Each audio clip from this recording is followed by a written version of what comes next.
Bienvenidos una vez más a su podcast, nuestro podcast, Conversados de Mente.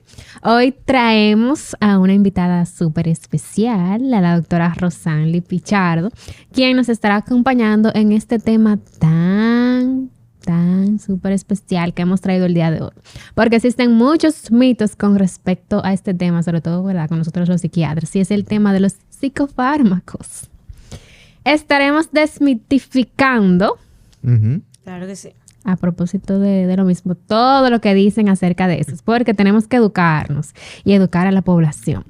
Bienvenida, doctora Rosanly, parte de Siche. Entonces, nada, entremos en materia, porque ¿a qué fue que vinimos? Oh. Claro. Bien. ¿Qué es estos mitos sobre los psicofármacos? O sea, ¿realmente los psicofármacos se le administran a la gente que está loca? ¿O cómo, doctora? No, mira. Es un tema sumamente importante porque es algo que uno lo ve todos los días en la consulta. Primero, no todo paciente necesita medicación. O sea, hay una clasificación de pacientes que necesitan medicamentos. Ejemplo, un paciente que tenga síntomas afectivos importantes, que esté alterando su funcionalidad.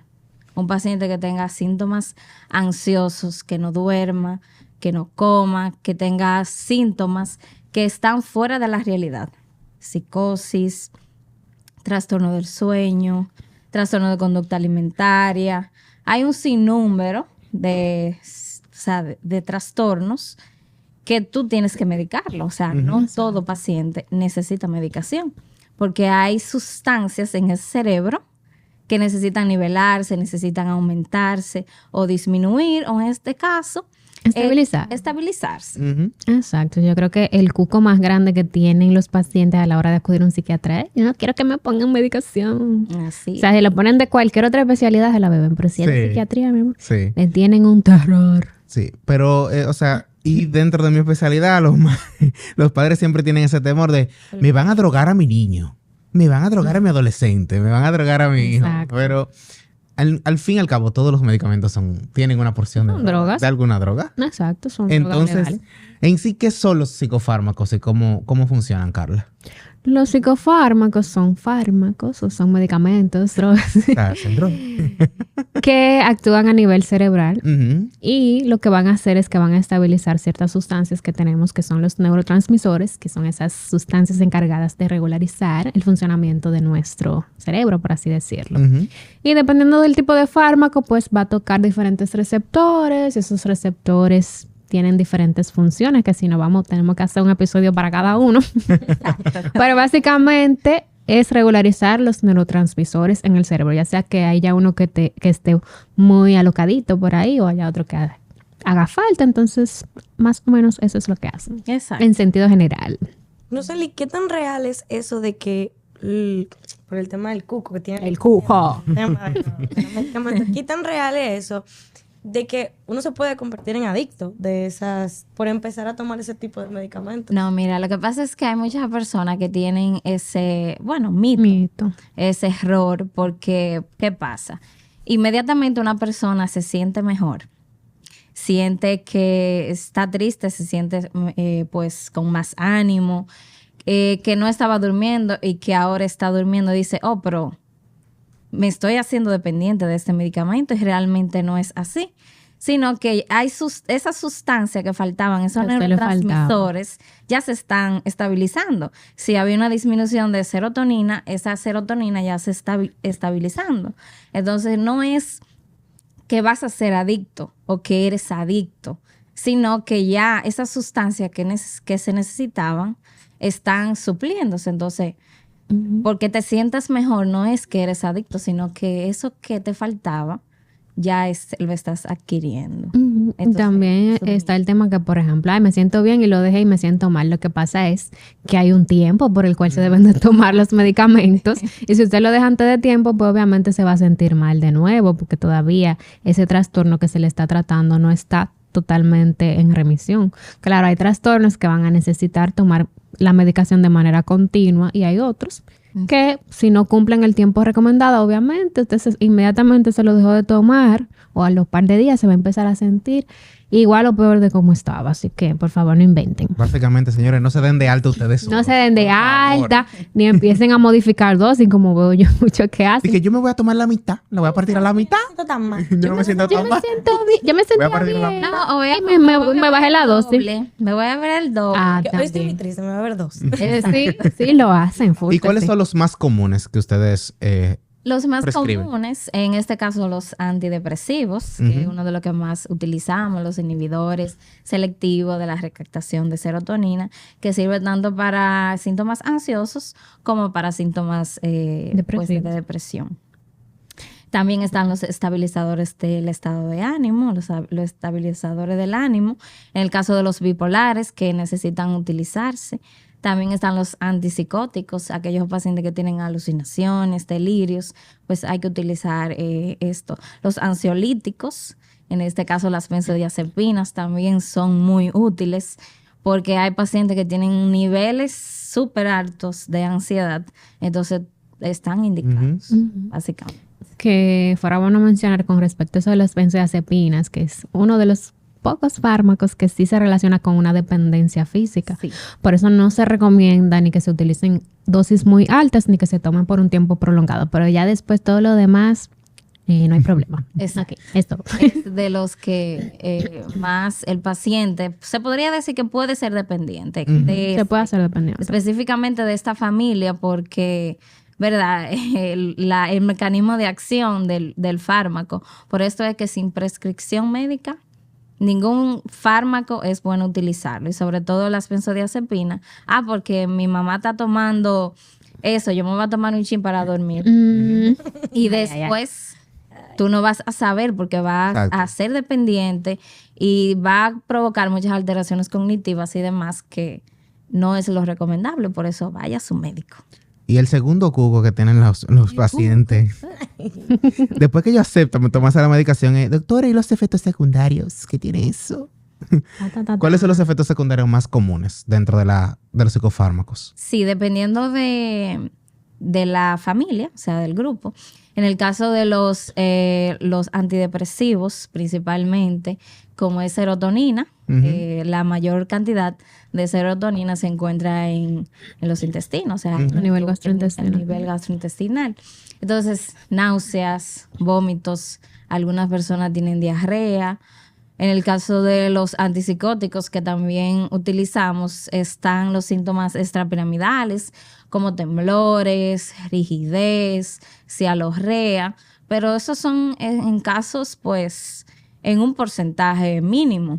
La sedación. Pero nosotros como psiquiatra debemos de mencionárselo, aunque no todo el paciente lo presenta. Entonces, básicamente son de los más frecuentes, los temblores, la rigidez, la cialorrea. También hay hiperprolactinemia, pero realmente no son tan comunes. Y la afectación en la parte sexual también, que puede disminuir la libido en las personas, pero hay que tener en consideración que eso va a depender mucho de la persona, o sea, no todo el mundo presenta los efectos secundarios y a veces depende mucho de la dosis que se esté utilizando también. Y por ejemplo, con el tema de los antidepresivos, los efectos secundarios mayormente se presentan durante la primera semana y suelen ir disminuyendo según van progresivamente. Exactamente. Y la somnolencia, porque esa es la queja de mis pacientes adolescentes. Pero es que él vive durmiendo ahora después que se está tomando. Sí, es que depende realmente, porque en el caso de los antidepresivos, un ejemplo, es muy poco frecuente que presente somnolencia. Sin embargo, los antipsicóticos, algunos estabilizadores del ánimo, las mismas benzodiazepinas sí pueden causar sedación, pero eso es al inicio. Hasta que te vayas adaptando, esos neurotransmisores se vayan adaptando, entonces ya eso pasa. Lo que sí es que hay que explicarle al familiar, explicarle al paciente si tiene pues las capacidades de entender de que los primeros días van a presentarse algunos que otros efectos secundarios y también va a ser dosis dependiente. Por eso es súper importante tener un contacto con el médico desde que se inicia la medicación. Mire, a propósito de eso de la somnolencia, hay algo que casi siempre los pacientes mencionan y el tema de que cuando se están tomando la medicación entienden como que algo en ellos ha cambiado. O sea, ya yo no soy la persona que era antes. Entonces ahí yo le hago la pregunta, ¿qué tan real es que un psicofármaco de verdad te pueda cambiar tu personalidad? Mito. Eso no es así, eso es un mito. Eso es un gran mito que existe con respecto a los psicofármacos, sobre todo cuando están tomando antidepresivos, de que me está cambiando la personalidad. Lo que pasa muchas veces es que la gente está tan acostumbrada a estar mal. A estar mal y a tener esos síntomas depresivos que piensan que esa es su forma de ser. Y cuando empiezan como que a sentirse un poquito mejor o más o menos neutro, dicen, ay, me están cambiando mi personalidad, pero los antidepresivos ni ningún otro psicofármaco modifica personalidad. Eso estaba ahí, querido paciente, eso estaba ahí. Exactamente. Que manejan tantos niveles de ansiedad, o sea, que tú le empiezas a medicar, tú dices, y el paciente se siente tan tranquilo y dice, es que yo no soy así. Y no es que tú no eres así, es que te están dando medicación que está actuando y ese es tu nivel basal. Una necesidad de buscar conflicto en su vida cuando la cosa está en paz. No, es verdad. Es real. Es que se acostumbran tanto a los síntomas que creen que ya, esa es mi forma de ser. No, y que vive aburrido y irritado. Y dan por sentado como que esa es la realidad y que esa es mi vida y así soy. Exactamente. Así va a cambiar. También hay algo que pasa mucho con el tema de nuestra, ¿verdad? De nuestra profesión. Es que hay querido paciente, para que lo sepas. Querido paciente, 2 puntos. Hay momentos en el que primero necesitas ir al psiquiatra para estabilizarte. Gracias. Y luego de que te estabilices, entonces llegas donde nosotros y empezamos a trabajar entonces esos aspectos emocionales y conductuales. Entonces ahí te hago la pregunta. ¿Cuáles son esos momentos en específico donde debemos reconocer, ok, tengo que ir a donde un psiquiatra primero? Claro, mira. Muy, muy buena pregunta. Es muy frecuente. ¿Cuándo voy a psicología? ¿Cuándo voy a psiquiatría? Tú vas a psiquiatría cuando ya esos síntomas, ya sean ansiosos, sean síntomas afectivos, te está afectando tu funcionalidad. O sea, ya en el trabajo no rindes, no estás durmiendo, no estás compartiendo. Entonces, de nada vale que tú vayas a psicología, ok, psicología te va a orientar, pero te va a mandar a psiquiatría. Y obviamente nosotros, como psiquiatras, trabajamos de la mano con psicología. Porque, o sea, particularmente, Carla también lo hace, que nosotros vemos un paciente, ya estabilizamos la parte de esos síntomas ansiosos, que el paciente no duerme, que tiene demasiados síntomas, taquicardia, sudoración. Ya que esos síntomas están controlados, entonces tú lo mandas a psicología para que ellos te den técnicas, ustedes le den técnicas de qué hacer ante esas situaciones estresantes. De igual forma, para trabajar con la conciencia de enfermedad, o sea que cuando hay pacientes que identifican cuando van a presentar o van a hacer una crisis, se trabaja en psicoterapia. Entonces, por eso es sumamente importante cuando uno y cuando el otro. Pero trabajamos de la mano. Lo que sí es que los pacientes en crisis, en manía, un ejemplo, un paciente que está hiperactivo, que está agresivo, psicología lamentablemente no va a hacer nada en este caso. Ya así cuando el paciente se estabiliza, entonces sí se envía a psicología. Sí, que al final todavía no pueden trabajar si tiene esa mente ahí volada. Sí, un paciente psicótico, imagínate tú que escuche voces, que vea cosas. Que esté psicótico, pero por ejemplo, un paciente de ansiedad que esté teniendo ataque de pánico a cada 5 segundos, ¿cómo tú lo trabajas? Exactamente. Difícil. Un paciente depresivo que no tenga ánimo ni para pararse de la cama, ¿cómo tú lo trabajas también? O eso mismo, un paciente psicótico que tú le digas, no, eso no es así, lo que tú estás viendo, eso es mentira, imagínate. Entonces, cuando ya tú lo estabilizas, que tú le das su antipsicótico y demás, entonces ya sí tú puedes trabajar la conciencia de enfermedad. Pero eso, que esté apto, porque... O sea, yo me imagino con esto de la depresión, si tú estás depresivo, que no te quieres ni bañar, entonces que el psicólogo te diga, mira, levántate a este ejercicio y tú ahí. Mira, y algo muy, muy importante que nosotros vemos frecuentemente en la consulta es pacientes con ideación suicida, pensamientos de muerte recurrente, que llevan 4 años viendo a un psicólogo y el psicólogo no refiere a psiquiatría. Sumamente importante. Pacientes con pensamientos de muerte recurrente, con ideación suicida, intentos suicida, refiere a psiquiatría. Claro. Y no hay que esperar estar en crisis o no hay que esperar estar al bordecito para visitar psiquiatría. En que pasa mucho que se tiene que esperar a que debute con una crisis y que se empiece a romper todo y que ya la persona esté completamente desestabilizada para poder llegar. Tal vez el paciente, la familia sabe que el paciente tenía un par de días escuchando voces y me mencionaba. Entonces yo esperé a que entrara en una crisis, empezar a romper todo en la casa y ahí que yo llamo a psiquiatría. Así es. O que el paciente te dice, no está durmiendo, sin embargo, coge una cita con psiquiatría y el psiquiatra ve tantos síntomas y supuestamente era que no dormía. Gracias, que empiezan a salir, a florecer. Que llega hasta el punto de que tú tienes que medicar. ¿Y qué hacer cuando el paciente definitivamente, después de la sensibilización, dice, no, doctora, yo no me voy a tomar eso? Le agarramos un mazo. Imagínate. Imagínate. Ya depende del caso también, pero se supone que uno no puede obligar a la gente a tomarse los medicamentos, pero un paciente psicótico, si no se quiere medicar, eso es un ingreso, tiene que ingresarse. Exacto. Exacto. Ya uno acude, un ejemplo, a un familiar, no llama a un contacto de emergencia. Tú sabes que el paciente amerita medicación, pero el paciente no se lo va a tomar. Tú llamas a una emergencia, o sea, a un contacto de emergencia. Tú le dices, mira, le explica, lo llama, y aunque sea escondida, lamentablemente, tú le explicas cómo la manera de administrarlo. Porque realmente el paciente ya pierde su autonomía inmediatamente. No tiene capacidad quizá de tomar decisiones y eso pasa. O sea, cuando un paciente representa un riesgo tanto para sí mismo como para otra persona, entonces si no se quiere tomar su medicación, eso vamos a internarte. Vamos a dar tu medicación. Exacto, llamar su contacto de emergencia. Y si es un caso que se puede manejar, pues tratar de que esa persona entre en razón de una buena forma.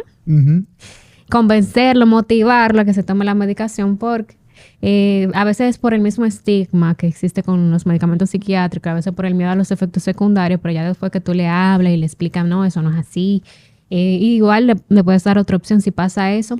Podemos hacer esto, y ahí ellos como que van cediendo y acceden al tema de la medicación. O sea, si tú te vas a estar sintiendo todos los días como un suape y el medicamento te va a ayudar porque tú no te lo quieres tomar. Exacto. Por eso uno pone muchos ejemplos. En un paciente diabético toma medicamentos. Tiene que tomar su medicamento todos los días. Un paciente hipertenso toma medicamentos todos los días. Entonces tú, que tienes depresión, que tienes ansiedad, que tienes cualquier trastorno del estado de ánimo, tomas medicamento para eso. O sea, bajarle a los mitos que existen y al miedo. Y en las pacientes embarazadas o lactantes, que pasa mucho el tema de que hay mujeres que entran dentro del estado de embarazo, inmediatamente interrumpen de manera abrupta el medicamento y no se asesoran, no preguntan, o empiezan el proceso de lactancia y dicen, no, yo no puedo tomar ese medicamento porque yo estoy lactando, o sí lo hacen. Yo quisiera saber qué efectos tienen los psicofármacos en este proceso de embarazo o de lactancia. Sí, mira, es un tema controversial que todavía realmente se estudia. Sin embargo, sí hay antidepresivos, sí hay estabilizadores del estado de ánimo que se pueden utilizar en embarazadas. Hay otros que no son recomendables, un ejemplo como el ácido valproico no es recomendable en el embarazo porque puede tener efectos en el tubo neural del niño y demás.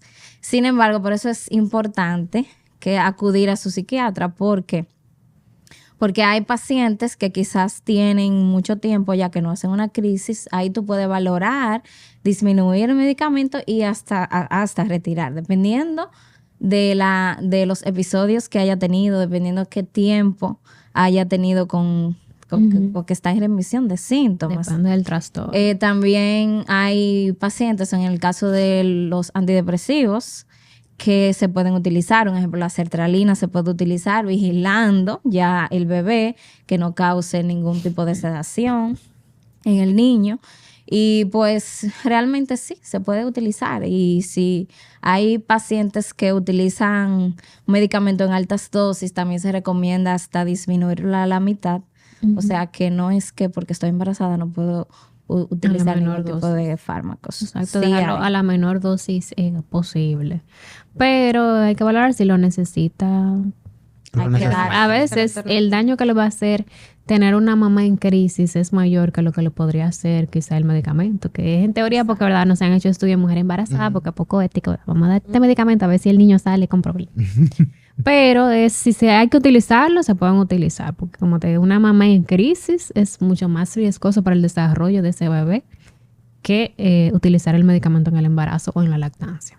Y ya para terminar, ¿cuáles son sus recomendaciones para aquellos pacientes, futuros pacientes o pacientes actuales que necesitan de psicofármacos familiares, claro. Familiares, exacto, que necesitan medicación y todavía están un poco renuentes están dudando. Que no tengan miedo, que acuden a consulta, porque no todo paciente necesita medicación. El que necesita medicación se le pondrá su medicación, se vigilan los síntomas, se ajusta, se disminuye, se aumenta. O sea, que no tenga miedo porque nosotros somos médicos y estamos preparados para medicar. Estamos preparados para, contrarrestar algún efecto secundario que se produzca.